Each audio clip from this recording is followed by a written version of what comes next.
கர்த்தருக்கு ஸ்தோத்திரம். ஏசாயா புத்தகம் 26வது அதிகாரம் 12வது வசனம். கர்த்தாவே, எங்களுக்கு சமாதானத்தை கட்டளையிடுவீர், எங்கள் கிரியைகளை எல்லாம் எங்களுக்காக நடத்தி வருகிறவர் நீரே. எனக்கு அருமையானவர்களே, நாம் ஆராதிக்கிற நம் ஆண்டவராகிய இயேசு கிறிஸ்து சமாதானக்காரனர், நமக்கு சமாதானத்தை அருளுகிறவர்.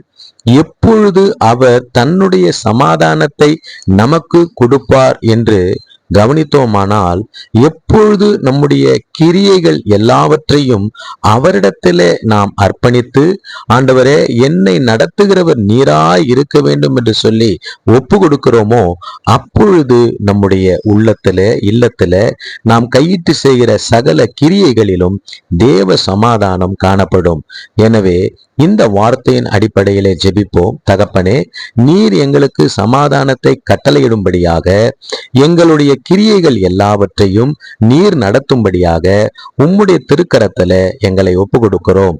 இப்பொழுதும் நீர் எங்களுக்கு சமாதானத்தை கட்டளையிடுவீராக.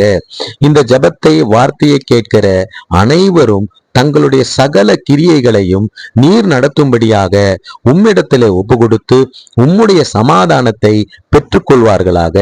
இயேசு கிறிஸ்துவின் இனிதான நாமத்துல செபிக்கிறேன் தகப்பனே. ஆமேன், ஆமேன், ஆமேன். God bless you all. கர்த்தர் உங்கள் எல்லோரையும் ஆசீர்வதிப்பார்.